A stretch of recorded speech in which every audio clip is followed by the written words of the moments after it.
Hi, and welcome to another episode of Eyes Wide Open.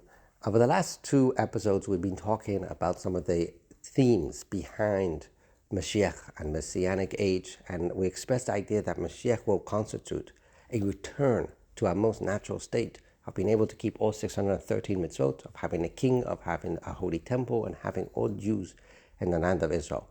And we started this discussion because 3 episodes ago we began the topic of the belief, the core obligation to believe in Mashiach. And today we're going to return to that. What does the obligation to believe in Mashiach include? What specifically are we meant to believe in? And there's a few parts. Number one, we are obligated to believe that a Davidic king, a direct descendant of King David, direct paternal descendant of King David, son after son after son, will return monarchy to the Jewish people, rebuild the third temple, and bring all Jews back to Israel. These 3 accomplishments of there being a king again, there being a third temple, and all Jews back in Israel.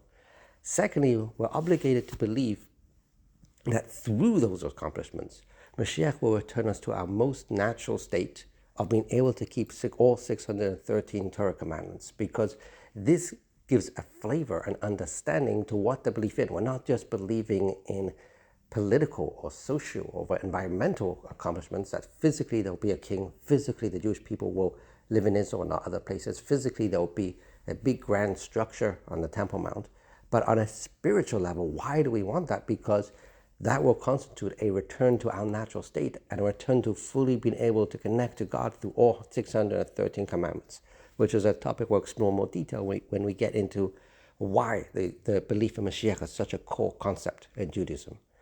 Thirdly, to believe that beyond that, Mashiach will continue to accomplish more, and there'll be other elements to the Messianic age. For example, global peace, tranquility, that no one will fight with each other, that there'll be abundant sustenance, all the details of Mashiach, specifically as I highlighted in Rambam and Maimonides, and we'll talk about them in future episodes. Those are all part of the belief in Mashiach. Fourthly, to believe that there cannot be a non-Davidic Jewish kingdom. When we talk about that monarchy will return to the Jewish people through Mashiach, a direct paternal descendant of King David, there won't be another version of that. There won't be a non-Davidic king who will be Mashiach. Fifth, to constantly yearn for all this, to constantly hope and yearn and need it and never stop yearning, even as time passes, as a famous Animamin goes, even if Mashiach delays, even if it feels like he's taking his time, we still keep yearning for him.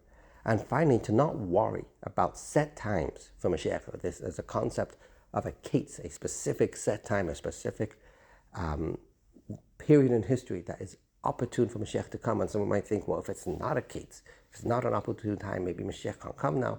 To not worry about that. And in general, to not worry that today is not a good day for Mashiach to come. Every moment of every day, Mashiach is an opportune time for Mashiach to come. And we'll explore each of these ideas in the upcoming episodes.